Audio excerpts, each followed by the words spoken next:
también, ¿ya? Con eso terminaríamos antibióticos ya para entrar con antimicóticos. ¿Qué tenemos en nuestro tratamiento de TB? Todo lo que es TB, no voy a entrar en detalle, solo vamos a hablar su fármaco. Es endémica para nosotros. Todo lo que es TB, pues es ese Mycobacterium altamente resistente. Es por eso que las estrategias siempre son tratamientos prolongados y fármacos combinados. Que tenemos que tener siempre en presente cuando hablamos de TB, que la TB no es una emergencia. ¿Cómo no es una emergencia? ¿Y qué es la emergencia? La emergencia es conversar con el paciente, que el paciente entienda lo que es esta patología. ¿Por qué? Porque el tratamiento no es fácil de llevar, ya que la cantidad de fármacos que debe recibir el paciente es muy alta y él siente que lo están intoxicando. ¿Por qué? Porque ya vamos a ver que la mayoría de ellos, rifampicina, isoniazida, piracinamida, etambutol, son hepatotóxicos. De pronto no nombré streptomicina, que es un aminoglucósido, ella salió de nuestro esquema inicial ahora, han cambiado nuestro esquema y se mantienen los 4 primeros, más la streptomicina ya no va en el retratamiento, sino que estos 4 fármacos se van a mantener por un periodo más largo en tratamiento. ¿Está bien? Entonces ya saben, ¿qué es la emergencia? Que el paciente entienda, porque ¿qué voy a necesitar de él?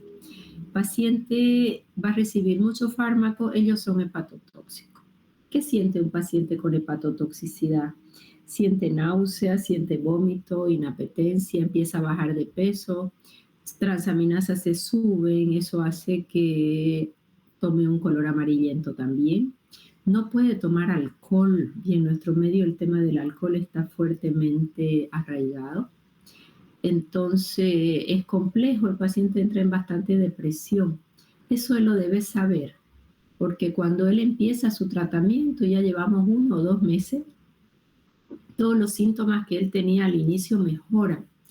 Y al mejorar, él quiere abandonar el tratamiento, ¿no? Entonces es complejo porque él debe saber que si su tratamiento lo abandona, el retratamiento es mucho más costoso económicamente, es más difícil que la bacteria se controle y es una enfermedad que tiene cura, pero alta probabilidad de resistencia en abandono de tratamiento.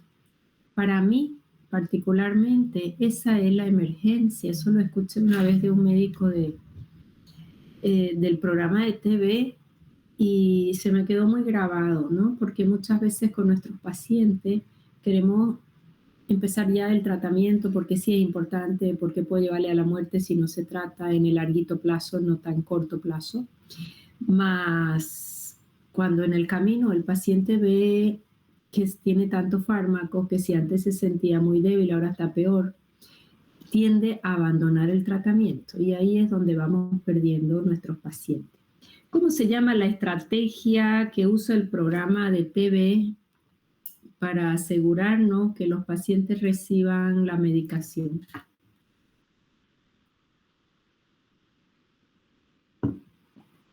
¿Nadie sabe? ¿Tratamiento directamente observado? Sí, el DOTS, el DOTS, tratamiento directamente observado en el servicio. ¿En qué consiste esto? Esto consiste en que antes, cuando yo era farmacéutica, me acuerdo muy bien, en Caja Nacional atendíamos pacientes de TB y se le daba su bolsita con medicamentos, 5, 6, 7 bolsas llenitas de medicamentos. Y los pacientes de pronto no lo tomaban, pues, ¿no? Porque empiezan a sentir que es mucha cantidad de fármaco y eso hacía que no lo tomen y teníamos unos porcentajes de recaídas muy altos y por no cumplimiento. Entonces esta estrategia es fantástica. ¿Cómo funciona? Estos pacientes tienen que ir a su centro de salud más cercano, al que le ha tocado, de acuerdo a su domicilio. Y ahí se le administra la medicación. Son enfermeras especializadas, a veces son los internos de medicina, donde tienen que asegurarse que el paciente la tome la medicación, observan Ellos tienen que sacar la lengua y le observan la boca para ver que no lo hayan dejado debajo de la lengua el medicamento y después vayan a escupirlo saliendo del centro. Esto es fundamental.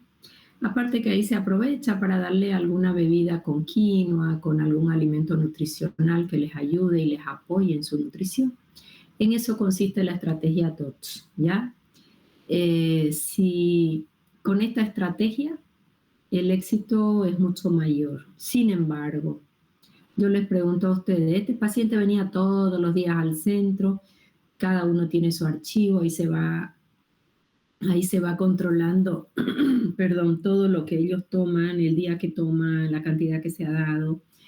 ¿Qué pasará si el paciente no viene al centro de salud? O estuvo viniendo 15 días, el día 16 no viene. ¿Qué ocurre? Se supone de que el personal debe de ir a buscar al paciente hasta su residencia. Sí, señorita. Perfecto. Entonces, cuando uno es interno de medicina en los centros, tiene la obligación de ir a buscar al paciente. Por lo tanto, antes de iniciar el tratamiento, se tienen que tomar todos los datos del paciente. Hoy con los teléfonos, todo el mundo tiene un teléfono celular, más o menos mejor o peor, digamos, pero todos. Entonces es un poquito más fácil y se toma también el teléfono de alguien de la familia, de los vecinos. A mí me tocó una vez ir a buscar un paciente. Le digo al director del centro, ir en el auto, doctor, y me acompaña alguna de las enfermeras. No, me dice, doctora, no entra auto donde vive este paciente. Tienen que ir en micro, y fuimos en micro, y de ahí caminamos muchísimo, pues ya no entraba auto, y era un basural, bien al ladito de un basural, ahí vivía el paciente. Se había mudado, tuvimos que volver a buscarle hasta que lo encontramos, ¿no? Porque ese paciente, si no completa su tratamiento, pues el desenlace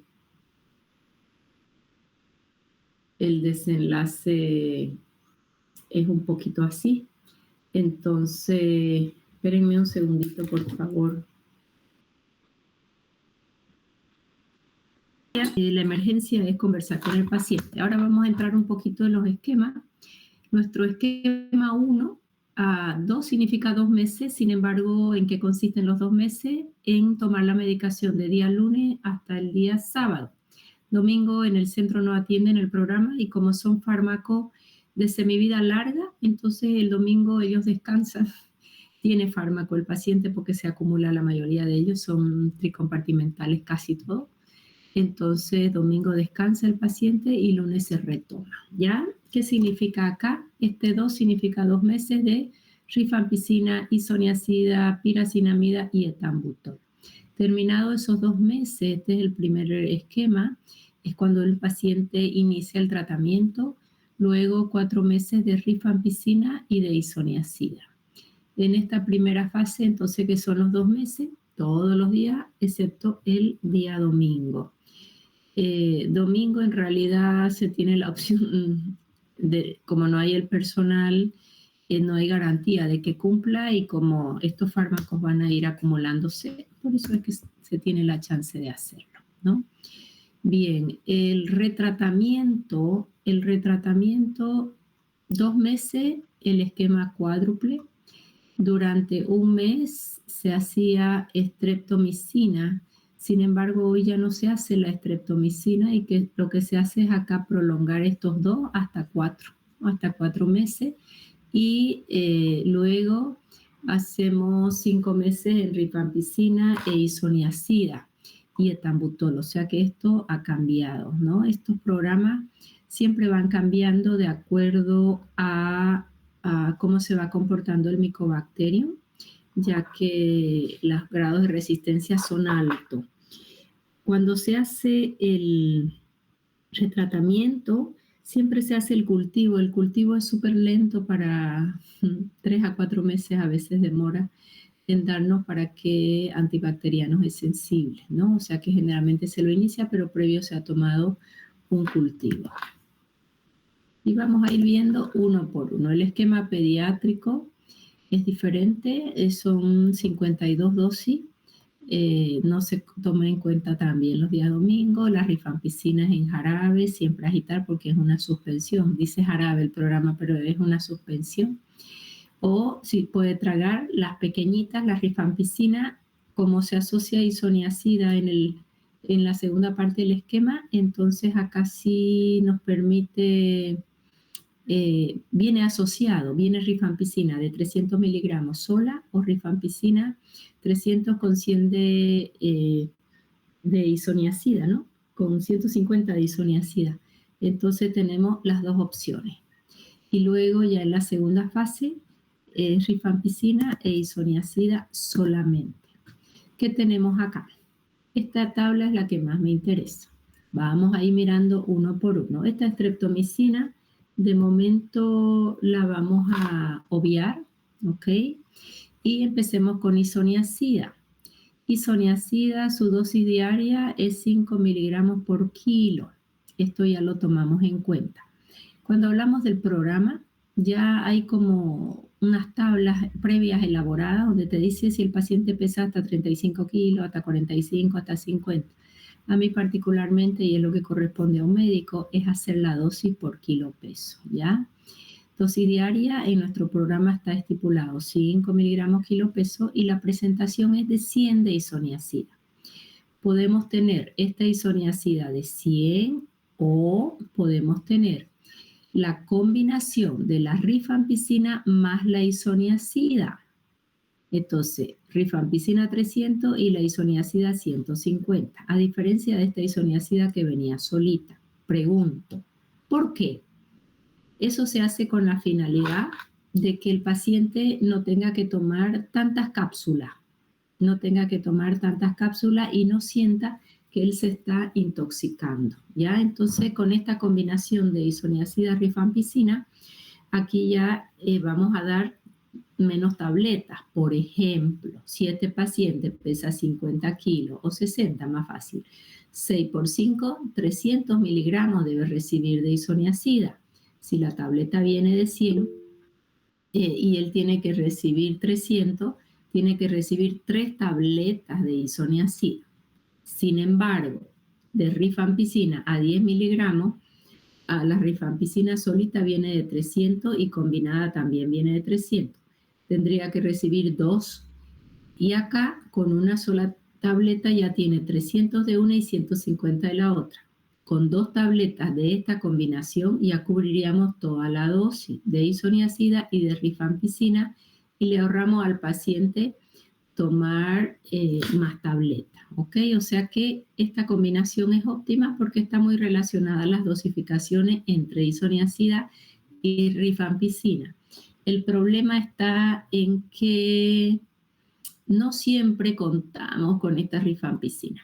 No siempre contamos con esta combinación de rifampicina con isoniazida. Bien. Luego la piracinamida, la dosis es de 20 a 30 miligramos kilo. Generalmente la que usamos es 25 miligramos por kilo. Y la tableta de piracinamida viene de 500 miligramos. El etambutol que hacemos entre 15 a 20 miligramos kilo peso, las tabletas vienen de 400 miligramos. O sea, que tienen que saber bien. Isoniazida solita, 100 miligramos. Rifampicina solita, 300 miligramos. Combinación de rifampicina y isoniazida, 300, 150. Piracinamida es de 500 y etambutol es de 400. Luego tengo que saber cuántos miligramos vamos a dar de cada una. Acá, por ejemplo, piracinamida de 20 a 30. Aquí sí es 20, 21, 22. 25 es un buen valor de piracinamida y etambutol 15 es un buen valor, no más de 20. ¿Eso en base a qué lo vamos a hacer? Si la tableta viene de 400, no le voy a dar 390, tengo que darle los 400. Entonces hacemos primero la dosis mínima y después vemos cómo vamos redondeando la forma farmacéutica, si vamos a hacer una tableta o tableta y media. Siempre se intenta usar la mayor dosis, no redondear a menos de lo mínimo, ¿ok? ¿Preguntas hasta ahí?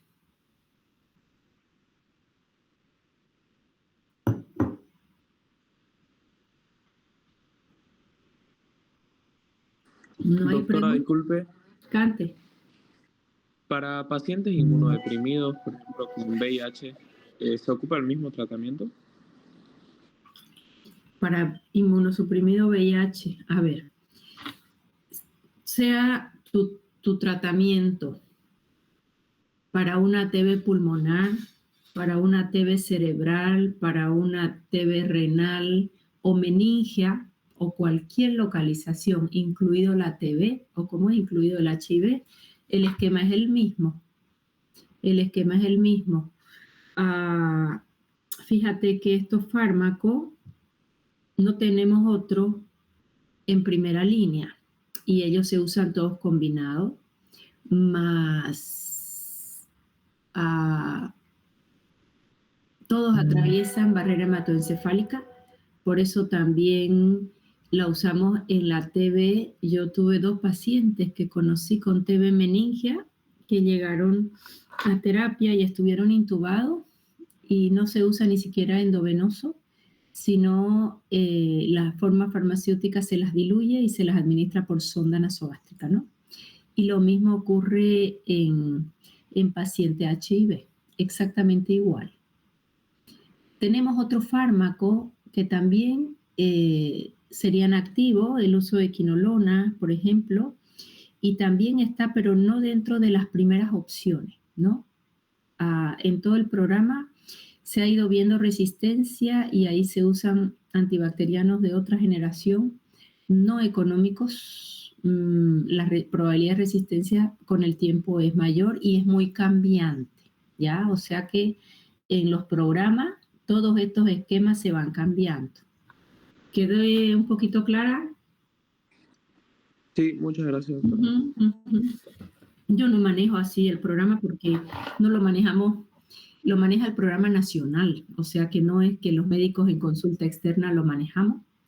De todos modos voy a terminar de corroborar hasta lo que yo me reunía mucho con los del programa del TV, que teníamos unas capacitaciones continuas en farmacología y venía uno de los médicos del programa, entonces ahí podíamos un poquito combinar o compartir experiencias, ¿no? Y nos ayudaba muchísimo para los centros de salud. Pero de todos modos te lo voy a súper corroborar, ¿de acuerdo? El doctor Encina, él es el que nos maneja bastante bien el programa y es uno de los encargados, ¿no? Bueno, sigamos. Vamos a ir a los fármacos uno por uno. Entonces, ¿qué va a quedar en la mente? Que todos estos esquemas con el tiempo van cambiando. De momento, estos 4 fármacos se han mantenido. Al único que se ha sacado es a la streptomicina, ¿ok?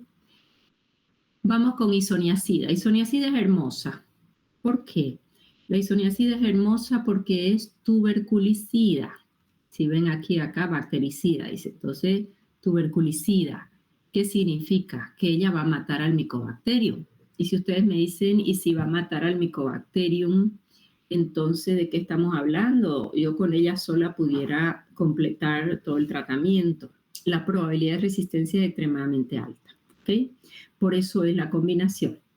En su mecanismo de acción, la isoniazida inhibe, ¿se acuerdan ustedes cuando vimos mecanismo de acción? Yo les dije el quinto mecanismo de acción de los antibacterianos, ¿cuál era? Estas bacterias usan el piridoxal, que es la vitamina B6. Gracias a piridoxal fosfoquinasa pasaba a piridoxal fosfato. Y como piridoxal fosfato recién tiene la probabilidad de tener alimento el Mycobacterium. Pero si nosotros inhibimos a esa piridoxal-fosfoquinasa, no va a tener de qué alimentarse el Mycobacterium. Por eso es que esta isoniazida es tuberculicida, ¿no ves? Viene de 100 miligramos, usamos a 100 miligramos por kilo de peso por día, de lunes a sábado. ¿Qué tenemos que saber de isoniazida? Acá les he puesto algún espectro farmacocinético importante y estoy haciendo mucho hincapié en sus reacciones adversas. ¿Por qué? Porque el gran problema acá es que el tratamiento es muy largo, las reacciones adversas son todas parecidas y todas están relacionadas a un tema digestivo, ¿ya? Entonces, en su farmacocinética es una distribución para todos lados. Acuérdense que Mycobacterium es intracelular, ¿verdad? incluso meninges, una espectacular llegada en todo el organismo, incluida las meninges. Se biotransforma por acetilación e hidroxilación y se va a nivel renal. Más ahora hacemos hincapié en sus reacciones adversas. De isoniazida ya tienen el mecanismo, su modo de acción, tienen la dosis, tienen de cuánto viene. Vamos a hablar de lo digestivo primero. Ya vamos a ver qué denominador común de todos estos fármacos son trastornos digestivos como lesiones hepáticas y a veces graves. Hepatotóxico. Hepatotóxico, reversible, sí. El problema es que todas son hepatotóxicas. La tolerancia no está fácil. Y eso lo vamos a medir con transaminasas hepáticas, con fosfatasa alcalina, ¿ya? Y bilirrubinas también. A nivel hematológico, la mayoría de ellos nos hace metemoglobinemia, granulocitosis. ¿Por qué? Porque voy a dar un antibiótico de largo plazo. A nivel neurológico, este es otro tema importante, porque nos da mucha polineuropatía, ¿ya? El paciente ya viene con bajo peso, ya viene dolorido, con falta de fuerza muscular, y aquí nosotros estamos hablando de polineuropatía asociado al uso del fármaco. Bien, estas alergias, fíjense ustedes que no solo es un rash, sino que son alergias por formación de autoanticuerpos. Es un síndrome, un falso lupus se llama, pero todas las reacciones de un lupus eritematoso sistémico. Estamos hablando de autoanticuerpos, porque ellos me van a producir importante, ¿qué se llama? Ellos me van a producir importante formación de autoanticuerpos. Entonces llegan las artralgias, el síndrome lúpico, pueden hacer fiebre, sí, pueden hacer dermatitis y erupciones cutáneas con mucha frecuencia.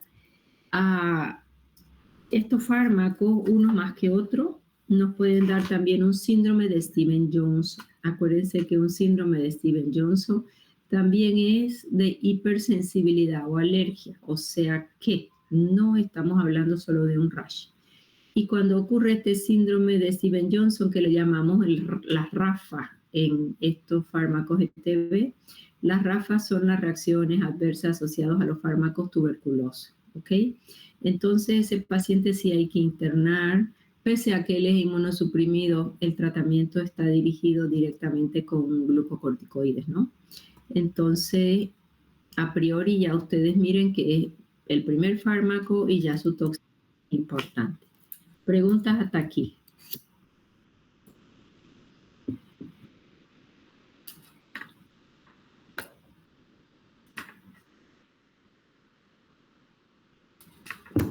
Bien. Vamos con piracinamida. La piracinamida, el segundo fármaco, este interesante, no se conoce su mecanismo de acción a exactitud. Su modo de acción es netamente bactericida, o sea que también va a destruir a Mycobacterium, ¿no? Piracinamida probablemente en su uso es el que más contribuye a que no haya resistencia al fármaco. Si lo usamos solito, la rapidez de la resistencia es extrema, entonces siempre combinado. Acá en farmacocinética, fíjense ustedes que nuevamente atraviesa meninge. Si la tuberculosis es neurológica, es meninge. El esquema es exactamente el mismo, ¿ya? Atraviesa muy bien meninge. Su biotransformación es altísima, hay una hidroxilación importante y su excreción es netamente renal, ¿ya? Por filtración glomerular poco, es más por secreción tubular. Ese es un gran problema porque si le usa la vía al ácido úrico, ¿qué problema voy a tener? Si le uso la vía al ácido úrico, voy a tener hiperuricemia. Y si hay hiperuricemia, empiezan los dolores articulares y es más complejo todavía. Bien, dentro de sus reacciones adversas, entonces, vuelvo lo digestivo primero, hepatotóxico, o sea que denominador común de este grupo de fármacos es que ellos son hepatotóxicos. ¿Y cómo se manifiesta la hepatotoxicidad? El paciente tiene náuseas, vómito, anorexia, diarrea. Debemos pedir un perfil hepático siempre antes de iniciar el tratamiento y por lo menos una vez al mes. ¿Por qué? Porque uno le suma al otro la hepatotoxicidad. ¿Por qué hay hiperuricemia acá con la piracinamida? Porque su eliminación es por secreción tubular. Le usa la vía al ácido úrico y no le deja irse, ¿no? Entonces, en un paciente que ya viene con tanto dolor, con mialgias, con falta de ánimo, con depresión, con hepatotoxicidad, la hiperuricemia hace que muchas veces no se pueda mantener ese tratamiento como debe ser. A nivel neurológico, cefaleas, mareos, excitación, como todos, y la alergia es igual a las anteriores, pero aquí me aumenta fotosensibilidad. ¿Qué significa? Que el paciente le da el sol y en su piel puede haber quemaduras extremadamente altas. ¿Ya? Esa es la fotosensibilidad. Todos los otros efectos adversos de hipersensibilidad se mantienen. Preguntas hasta ahí. ¿Quién se acuerda piracinamida de cuánto venía y cuántos miligramos por kilo vamos a dar?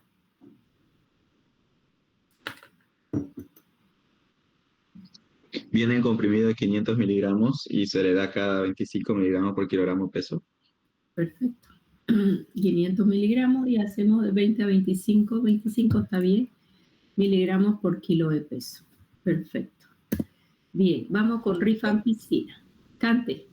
¿Alguien quiere Una pregunta. Sí. Sí, en caso de la fotosensibilidad, en esto se recomendaría al paciente utilizar protector solar, aparte de decirle que no se ponga mucho el sol. No es ideal porque tendrías que embadurnar al paciente con el protector solar. Yo no soy tan amiga de los protectores solares. La dermatóloga dirá exactamente lo contrario, porque si tú miras la composición son sales como aluminio que choca ahí la luz y refracta, ¿no? Para que no dañe, pero ahí a la piel la estás bloqueando completamente, ¿no? Si no queda de otra, o pudiera usarlo, pero por ejemplo él no puede trabajar bajo el sol. Diferente que vayas en el micro, te vas en la universidad y estés poco tiempo bajo el sol, que puedes usar un sombrero grande, una camisa manga larga aunque haga calor. Yo soy más amiga de esa forma de evitar la quemazón por fotosensibilidad. Incluso fíjate que es terrible la cantidad de cosas, silicio trae de minerales que tiene el bloqueador solar, que te tapa todito los poros, ¿ya? Es nomás un grado de toxicidad importante. Si entras al agua y tenías el bloqueador, otra vez tienes que colocarlo y volver a hacerlo a repetición, si no, no tiene sentido. Pero en el caso de la fotosensibilidad es muy severo el efecto y tendrías que ponerle a todo el cuerpo el paciente, ¿no? O sea que yo más recomendaría que mientras dure su tratamiento, hacer la mínima exposición al sol y usar otros métodos que no sean bloquear la piel de su respiración. No sé si me dejé entender. Muy personal mi respuesta, ¿ok? Muy personal, ya van a llevar dermato y la dermatóloga va a ser siempre, incluso para todo el mundo, la protector solar, porque los rayos y tal, ya, yo respeto, personalmente no lo uso, ¿no? Tampoco me voy a tirar al sol 20 horas como para producir una quemazón exagerada, pero en estos pacientes la recomendación de oro es que evitemos el contacto con el sol.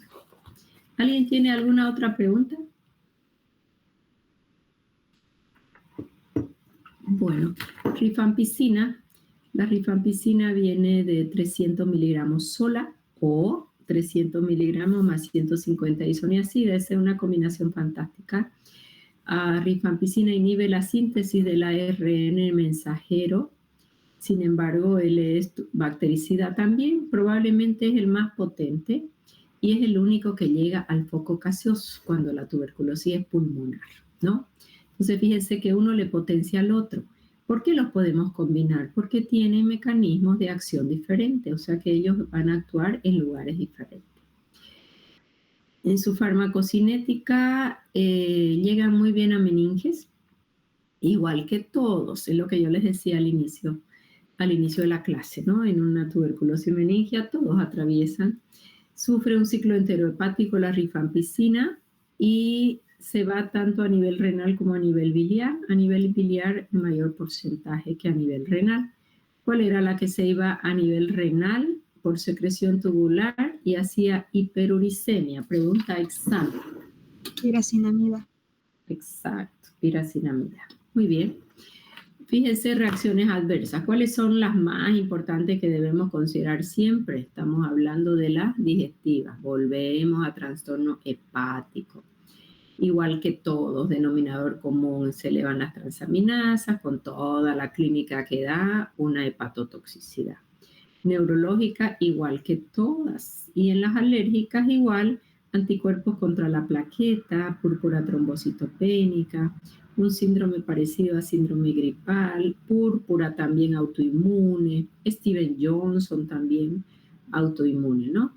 Entonces, hasta aquí todo se repite, reacciones adversas digestivas, neurológicas, alergia. El etambutol es el único bacteriostático más cómo se va a usar de largo plazo. Ahí la esperanza es que el paciente a su sistema inmune lo va fortaleciendo y él va a ir haciendo su trabajo. Como los tratamientos son largos, entonces pues tenemos ahí el éxito terapéutico, incluso en cepas que son resistentes a isoniazida. Su mecanismo de acción del etambutol no está del todo claro. Se cree que actúa sobre el RNA. En su farmacocinética nos llega a meninge sin ningún problema, igual que todos. Baja biotransformación, aún así sigue siendo hepatotóxico. Y a nivel renal, gran parte se va también por secreción tubular, ¿no? Fíjense ustedes que se va por secreción y piracinamida también se va por secreción. Entonces, con mayor razón, entre los dos pueden potenciar la hiperuricemia. A nivel neurológico, como todo, paciente siente menos agudeza visual, alteración en percepción de los colores, siente que debe cambiar los anteojos. Todo esto generalmente es por acumulación y generalmente reversible. El paciente luego se recupera. A nivel alérgico tenemos sus artralgias, prurito, todo esto igual que todos. No se olviden, formación de autoanticuerpos. Estos autoanticuerpos, ¿con qué se relacionan? Con gran facilidad con intestinos hiperpermeables. Acá estamos usando 4 fármacos, cuando no es que además recibe algún otro suplemento, vitamina, otro medicamento el paciente, ¿verdad? La streptomicina de nuestro retratamiento se ha sido sacada no hace mucho. Más sabemos que es un aminoglucósido, como todo aminoglucósido, hablamos de un mecanismo de acción que inhibe síntesis de proteína en el 30, en el 50S, bactericida.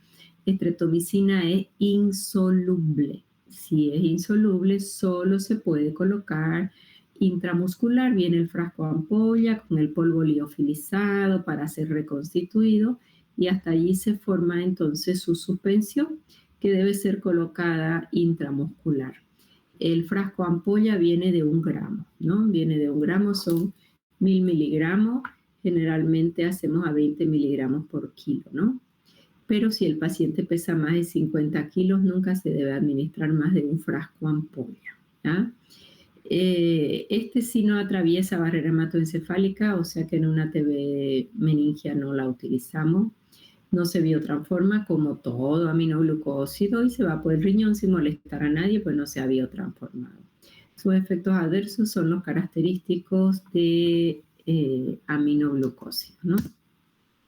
Bien, preguntas hasta ahí. En TB solo les he dado fármacos. En TB ya ustedes llevan en neumo todas sus características, todas las estrategias, más yo un poquito ahí visto para organizarles solo la farmacología.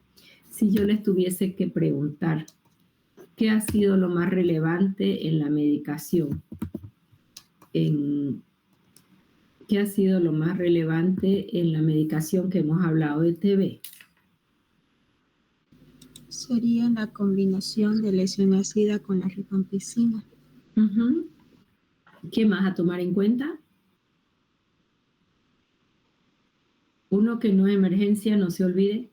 Hay que sentarlo al paciente, concienciarlo y luego que lo piense y que vuelva si él va a iniciar tratamiento. Necesitamos el compromiso del paciente porque no es fácil llevar este tratamiento. Número 2, la hepatotoxicidad y la neurotoxicidad es alta y después tendré que estar atento si tenemos algo autoinmune, ¿ya? Si es que tenemos alguna enfermedad autoinmune, pues pudiera estar lo más probable relacionado con el uso de fármacos. ¿Quedó mejor?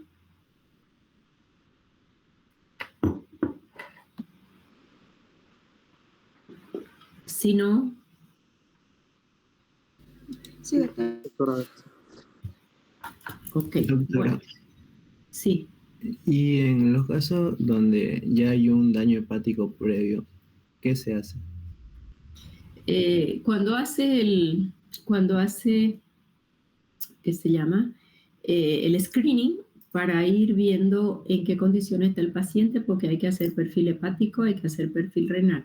Si las transaminasas ya salen elevados, primero tienes que trabajar función hepática. Si hablo de función hepática, tengo que ver cuál es tu causa. Si yo te preguntara, ¿cuáles son las causas de unas transaminasas altas? ¿Qué me respondería?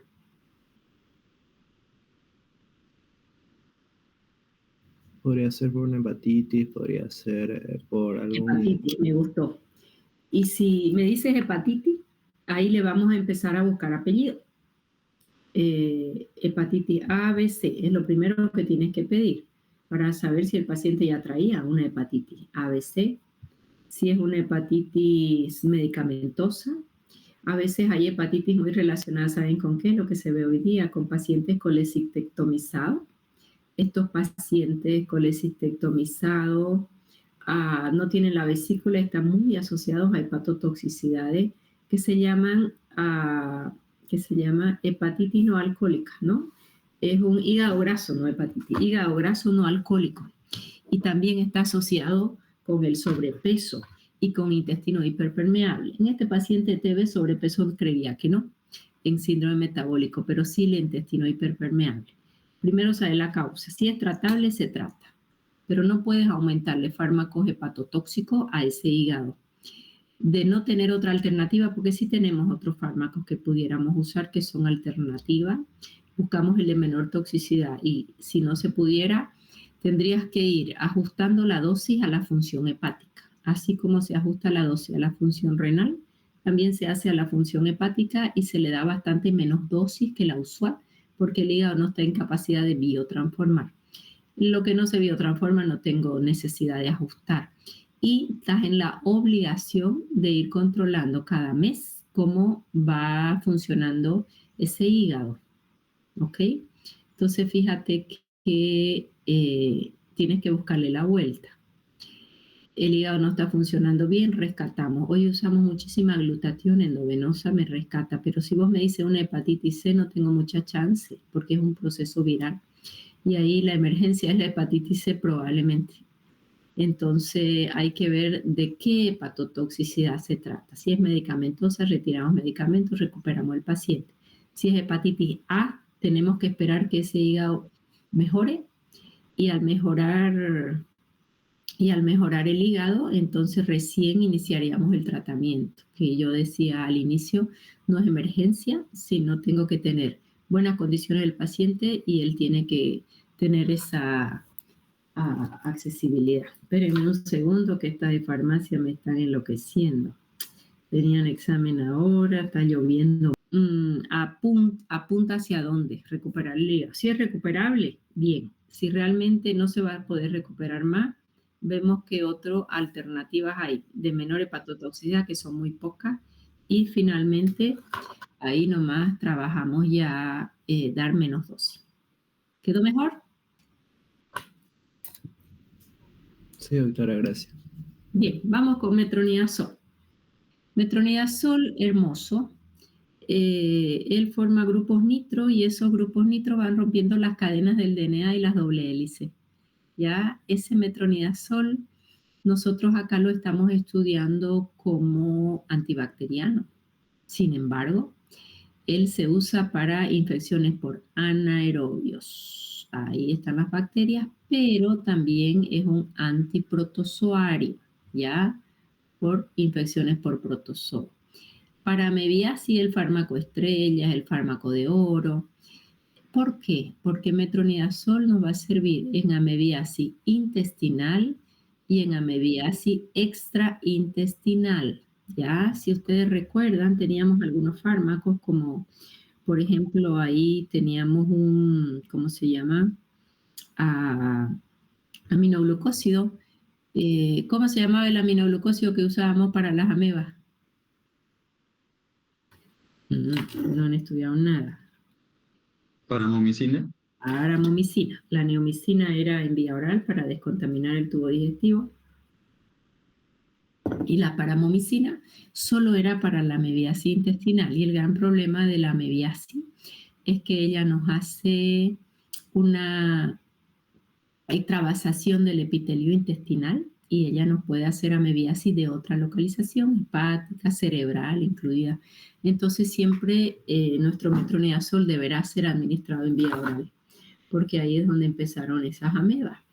Y aquí, para hacer un tratamiento de amebas, yo tengo que tener yardias, además de la forma quística, ¿no? Generalmente cuando uno pide un parasitológico, tiene que ser muy fortuito que encuentren un parásito ahí. Lo ideal es siempre pedir uno sellado y de días diferentes. A veces en el laboratorio te dicen, me va a traer lunes, martes y miércoles. No, llévale el lunes, llévale otra del miércoles, otra del viernes o del sábado, porque ahí tenemos la mayor probabilidad de ir encontrando nuestros parásitos, ¿ok? Para tener éxito terapéutico con metronidazol, estamos hablando de 35 a 50 miligramos por kilo por día. Por kilo por día. Esa dosis la vamos a dividir en 3 porque debemos darlo cada 8 horas y el tratamiento debe durar 10 días. ¿Qué problemita voy a tener con metronidazol? El problemita es que no es fácil tolerarlo, da náusea, vómito, diarrea, dolor de cabeza. El paciente empieza a sentirse muy mal y no debe ingerir absolutamente nada de alcohol. ¿Por qué? Porque el metronidazol con el alcohol nos da la reacción llamada disulfiram. ¿Qué es la reacción llamada disulfiram? Pues es una reacción que se utilizó mucho, el disulfiram. Se le daba al paciente que quería dejar de tomar alcohol, le dábamos disulfiram, y en cuanto recibía el alcohol venían todos estos síntomas con esa sensación de muerte, taquicardia, palpitaciones, ansiedad generalizada, vómito, diarrea. Lo mismo da con metronidazol, ¿no? Entonces, el paciente debe saber que jamás me debe tomar ni una gota de alcohol mientras tome metronidazol, que no lo va a tolerar muy bien, da náusea, vómitos, le decía, diarrea. Entonces, eso siempre hay que contemplarlo. Si el paciente viene mal, con náuseas, vómitos, diarrea, debes esperar un poquito. A mí me gusta mejorarle su alimentación, restaurar un poquito la flora del intestino, su digestibilidad, sus enzimas digestivas. En cuanto esté un poquito mejor, estas heces generalmente son sanguinolentas, ¿no?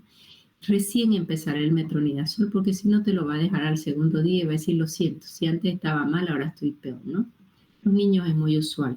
Y no siempre, cuando hace este tratamiento de 10 días, se controla. A veces se espera 2 semanas. Yo siempre recomiendo hacer nuevamente un parasitológico seriado, diferentes días, bajo la misma estructura. Y después de hacer aquello, recién volvemos a administrar otros 10 días de tratamiento, ¿ya? Entonces, en amebiasis sigue siendo hasta el día de hoy el fármaco estrella. Tinidazol también se pudiera usar, albendazol, pero metronidazol creería yo que es superior. Yardiasis, dosis única de 2 gramos. Metronidazol viene en comprimido de 500 miligramos. Viene uno de 1 y uno de 2 gramos. Ya el de 2 gramos es bien grandote. Para los niños viene igualito que amoxicilina. Siempre les hago esta similitud para que ustedes asocien en su cabeza. 125 miligramos, por 2, 250, por 2, 500 miligramos, todo en 5 ml, ¿ya? Para la trichomoniasis, que se hace también 2 gramos en dosis única, que viene uno de 2 gramos, para no darle 4 de 500, más este tratamiento siempre debe darse en pareja, ¿ya? Eso es importante. Entonces, metronidazol, amebas, giardias y trichomonas. En anaerobio, pues va a ser el fármaco que más lo usamos cuando hay infecciones mixtas. Acuérdense que si hay cavidad cerrada, infección mixta, debo cubrir gram positivo, gram negativo y anaerobio, decimos. Más, ¿cuáles son los esquemas habituales? Un betalactámico como ampicilina, lo combinas con una genta más metronidazol, ampolla. ¿Cómo viene el metronidazol ampolla? Viene de 500 miligramos.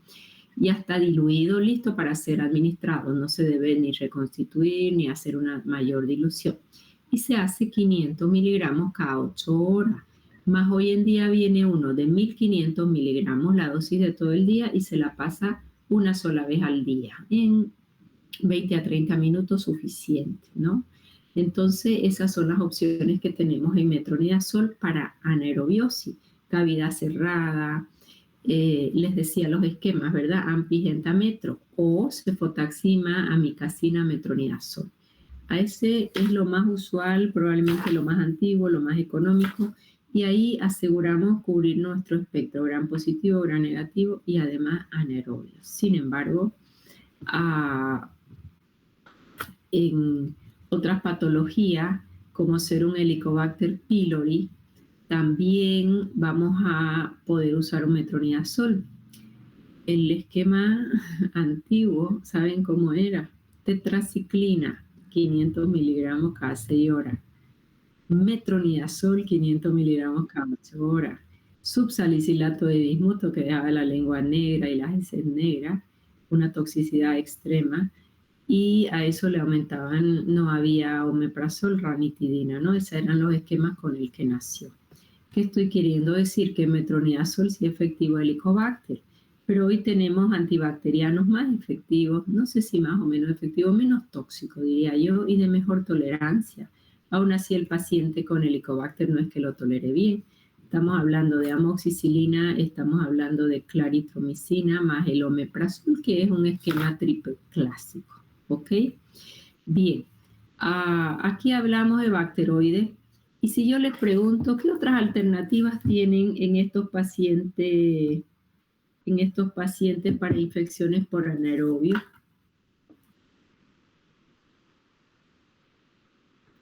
Cefoxitina, doctora. Cefoxitina solita, gram positivo, gram negativo, anaerobio. ¿Qué más? Levofloxacina, doctora. Sí, la moxi me gusta más, pero la levo me sirve. ¿Qué más? Si voy a usar un imipenem, ¿me sirve imipenem? Meropenem. Meropenem, más a veces le aplicamos nomás, lo asociamos con un antianaerobio, porque no tienen un efecto anaerobio así tan alto, ¿verdad? ¿Y qué antibacteriano?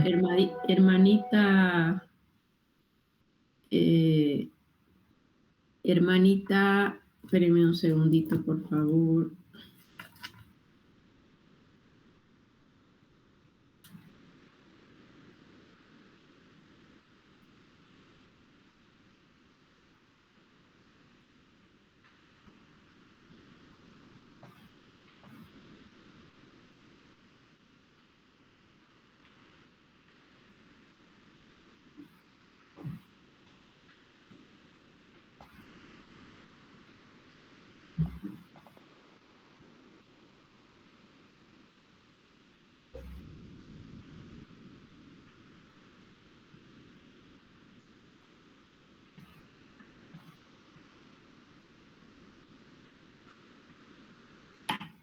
Ya, listo.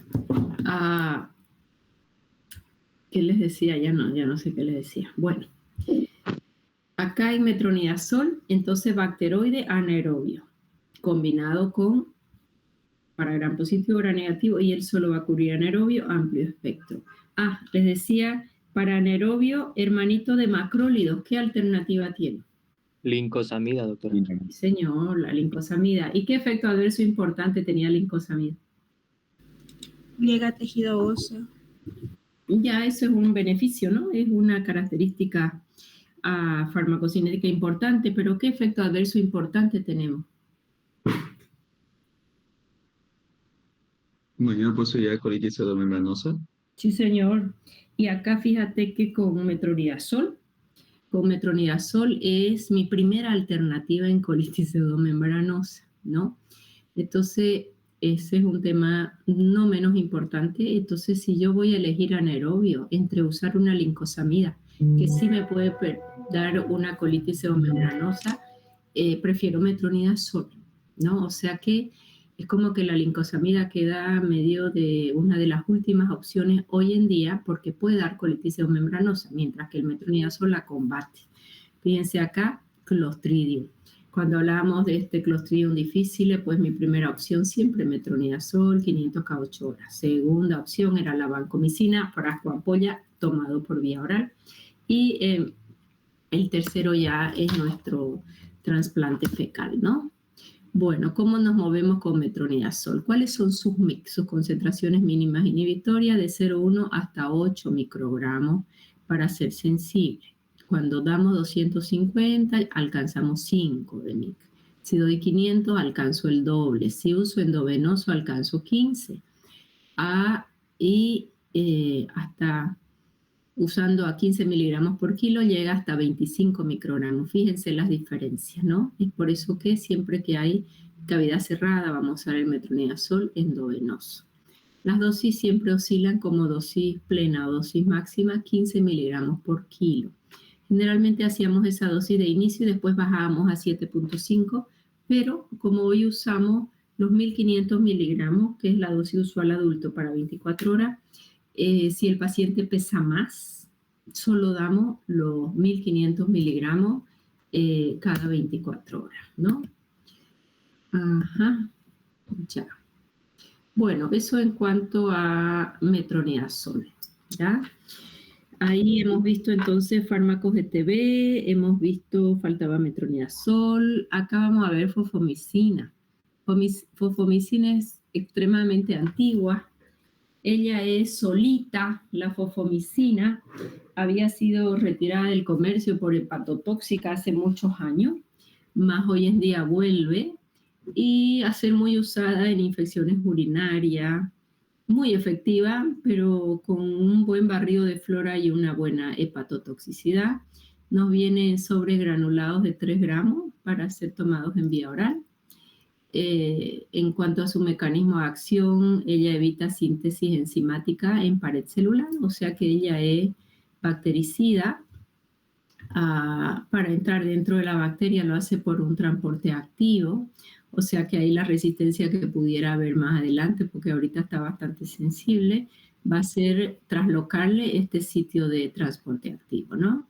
Ella es bactericida y vienen los sobres de 3 gramos, ya vamos a ver cómo se administran, a veces usamos un solo día o a veces 3 a 4 días, eso es según la gravedad de la infección. ¿Y quiénes son sensibles para una fosfomicina? Escherichia coli. ¿Infección de qué localización Escherichia coli? Infección de tracto urinario y también gastrointestinal. Infecciones de tracto urinario. Perfecto. Entonces, está casi reservada para infecciones en vías urinarias. Resistencia adquirida puede ser un problema en el enterococo, Klebsiella, género Proteus, y los que no responden son gram positivos como los estáfilos. A ver, hagamos un análisis. E. coli se lleva la flora en infecciones urinarias.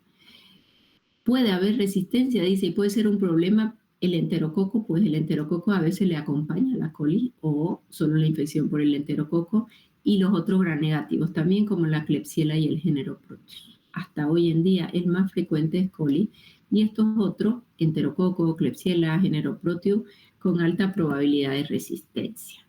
¿Para qué la vamos a ir utilizando? La vamos a utilizar en la cistitis no complicada, mujeres adultas o adolescentes, 3 gramos una sola vez. Es una comodidad extrema, la están usando mucho. A ver, busque a alguien su costo, no es muy baratita, pero te dice el doctor un solo sobre y terminamos con su infección urinaria. Lo que no te dijeron es que te van a barrer bonito la flora y te van a hacer una hepatotoxicidad bastante importante, ¿no? A ver, van buscando el costo de una fosfomicina en sobres de 3 gramos. Profilaxis antibiótica perioperatoria para la biopsia transrectal de próstata, porque al hacer esa biopsia generalmente infectamos al paciente y la mayor frecuencia es de Escherichia coli. La Escherichia coli sí acá es bastante sensible, entonces le hacemos 3 gramos, le hacemos 3 gramos antes de 3 horas antes de la 3 horas antes de la intervención quirúrgica y después de la intervención otros sobrecitos. Estómago vacío, eso es para mejorar su absorción y no bajar su biodisponibilidad. Ella fue retirada del comercio hace muchos años. Yo les decía el otro día, hay muy pocos antibióticos nuevos. La mayoría de ellos son antiguos, retirados y los vuelven a ingresar porque teníamos efectos adversos, principalmente de hipersensibilidad importante. Y fíjense, acá dice efecto grave y a veces mortal de hipersensibilidad como anafilaxia, shock anafiláctico. Entonces, ahí estamos hablando de un efecto adverso no poco importante, ¿ya? Me barrió la flora, ¿cierto? ¿Quién va a proliferar? Clostridium difficile, gran problema, Clostridium difficile. Entonces, otro efecto adverso de mucha relevancia. Y en infecciones de sexo masculino, a menudo son infecciones complicadas. Cuando son prostáticas de largo plazo, generalmente esa Escherichia coli casi no responde. Es por eso que dentro de sus indicaciones no están las infecciones urinarias en varones, sí las infecciones urinarias en mujeres. Bien, y aquí vamos a ver un poco sus efectos adversos. Barro la flora. Al barrer la flora hago disbiosis, hago hiperpermeabilidad, las bacterias se filtran, puede haber vulvovaginitis por barrido de flora, sí. Acá en trastornos inmunológicos, esta es la mejor literatura en cuanto a clasificación de reacciones adversas, que son las fichas técnicas. Frecuencia no conocida, dice, pero cuando se produce es muy grave. Shock anafiláctico, hipersensibilidad, da mareo, cefalea, gastrointestinal, suele haber diarrea con mucha frecuencia, dolor abdominal, pero el médico te dice una sola dosis y se olvida. Vómito, colitis asociada a antibióticos, sí. Ahí dice frecuencia no conocida, pero es nomás cada vez más frecuente porque cada vez se usa más y se usa más, la casuística va a ser también mayor.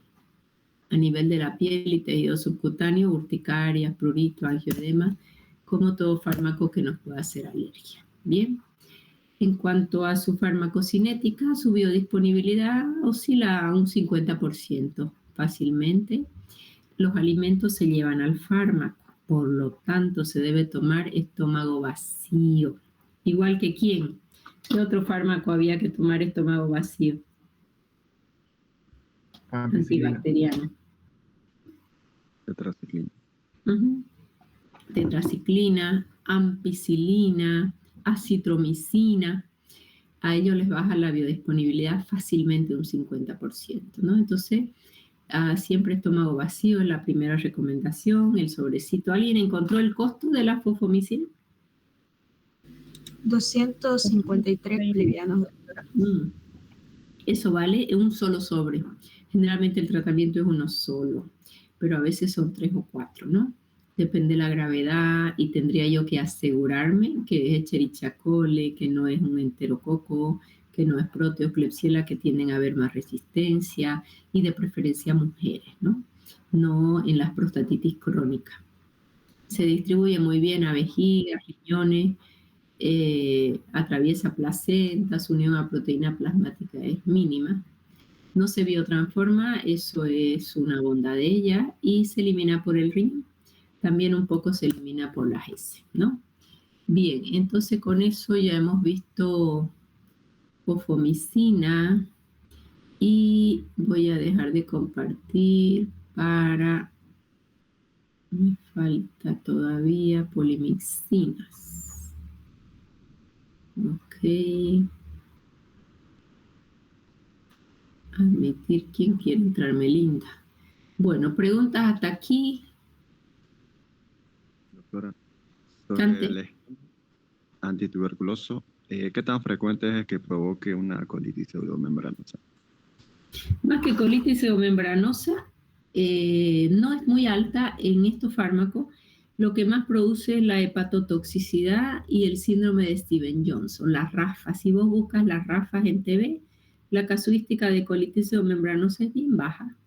Pero sí las RAFA, y esos pacientes se internan solo en la sala séptima de San Juan de Dios, ¿no?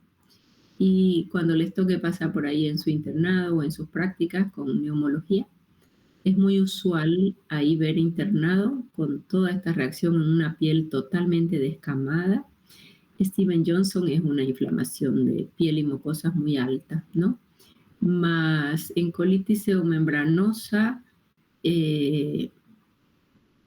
creería yo que es un poquito menos la casuística o no se lo llega al diagnóstico, ¿no? Porque si el paciente cursa con diarrea, son tratamientos generalmente ambulatorios, tiene que llegar a avisar y hay que estudiar. Probablemente, yo te estoy hablando de baja casuística, pero lo que tengamos probablemente es que tengamos bajo reporte. Fíjate que en Bolivia los reportes de reacciones adversas son mínimos. Esos son los programas de farmacovigilancia que son extremadamente pequeños, ¿no? No desarrollados. ¿Quedó mejor? O sea, te estoy diciendo que no es que no haya, sino que no hay reporte, pero es porque no lo reportan. Si alguien tuvo un caso, lo resuelve como puede y no hace todo el abordaje de notificar para farmacovigilancia.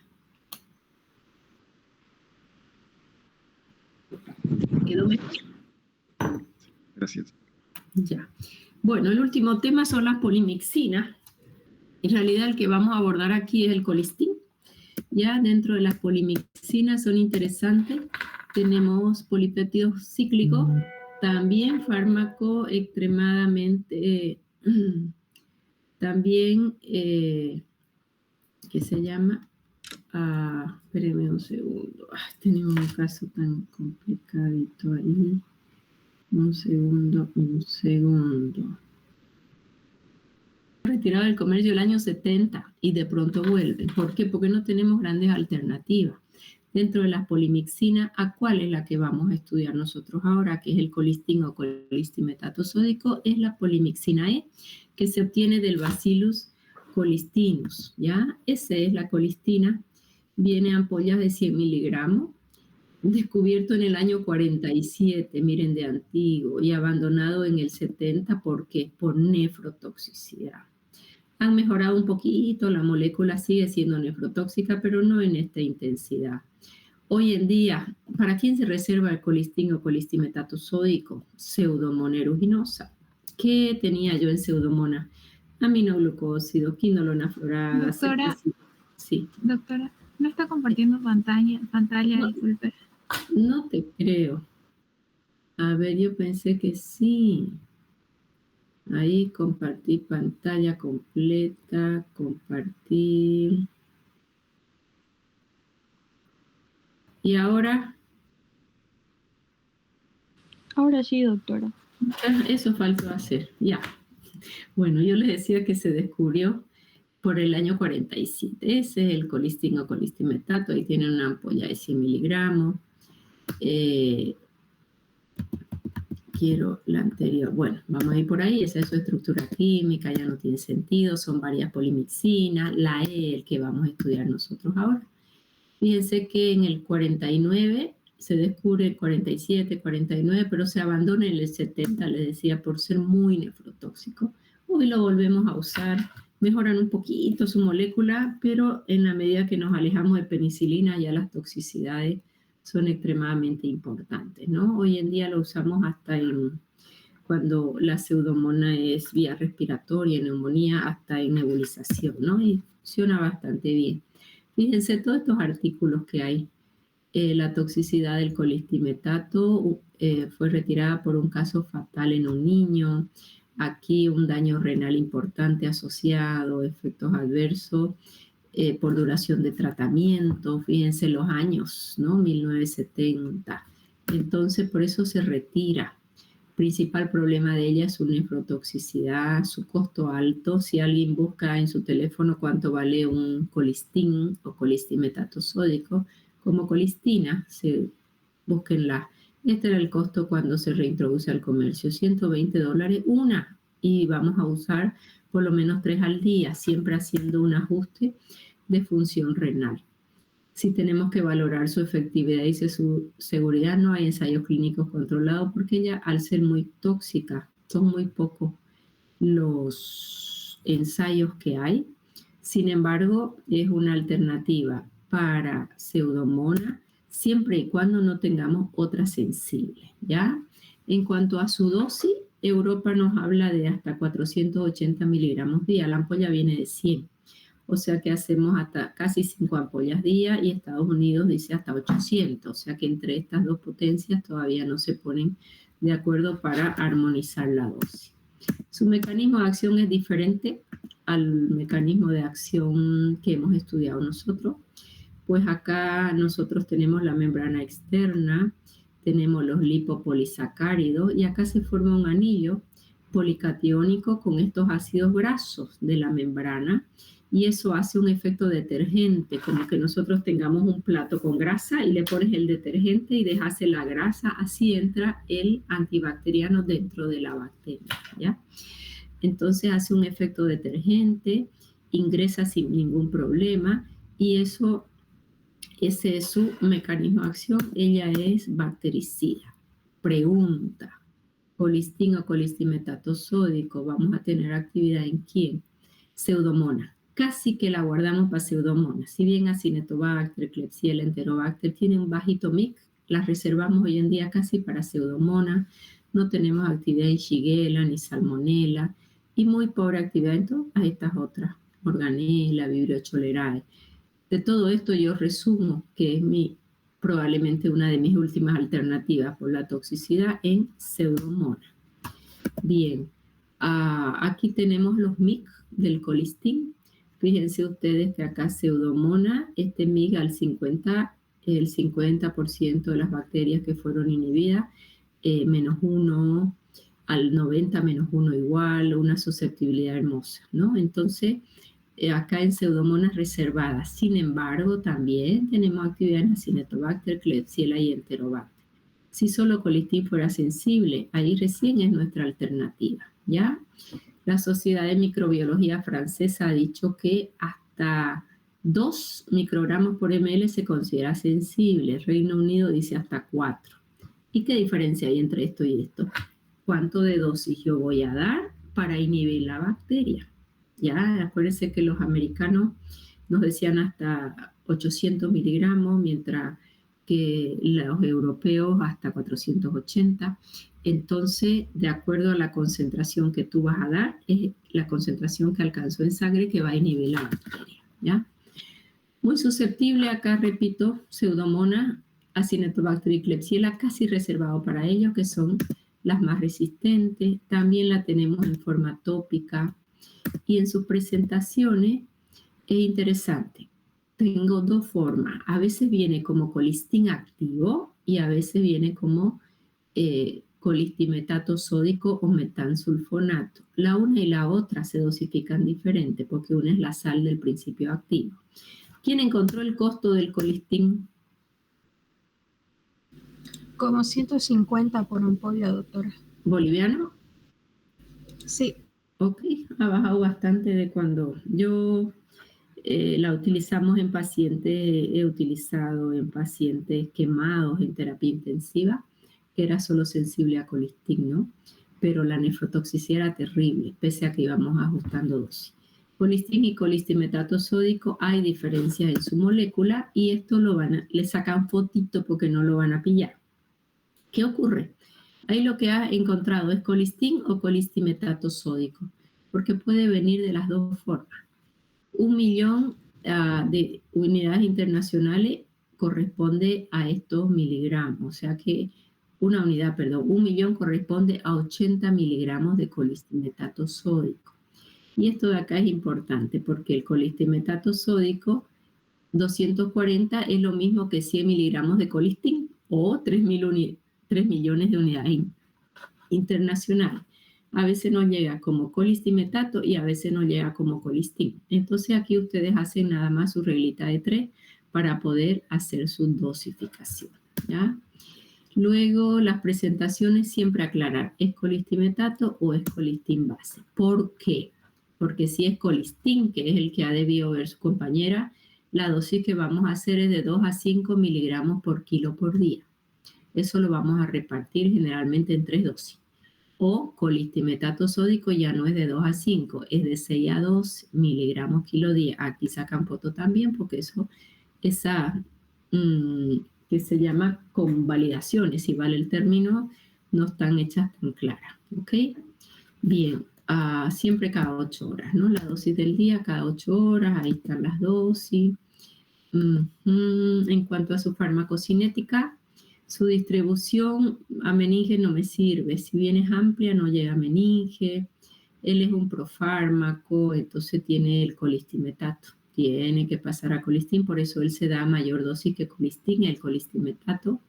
Su eliminación es renal, bien nefrotóxica, ¿no? Y su vida media es relativamente corta, la administramos cada 8 horas. Si tu paciente ya tiene fallo renal, si la creatinina, por ejemplo, está a 1.6, aquí están las dosis y los intervalos de administración. O sea que ya hay tablas para decir mi creatinina es tanto, entonces vamos a hacer menos dosis tratando de ir preservando la función renal. Su toxicidad, su nefrotoxicidad es muy alta. Acá dice hasta 14%, pero yo he visto mucho mayor. Parte de pacientes generalmente sépticos, graves, donde es su última alternativa, ya empiezan con falla renal, ¿no? Neurotóxico también, da somnolencia, vértigo, debilidad muscular. Y en sus interacciones, pues si yo quiero pseudomona, ¿con quién lo voy a combinar? Aminoglucosio, mayor nefrotoxicidad. Es una combinación muy compleja. Si quiero cubrir con ella Gram negativo y un estafilococo resistente con banco, las dos nefrotóxicas también. Anfotericina B es antimicótico, que también la pudiera combinar, alta nefrotoxicidad, ¿no? Entonces fíjense ustedes que lo que más vamos a tomar en cuenta acá es su nefrotoxicidad. Muy bien, criaturas, ¿qué dice ahí?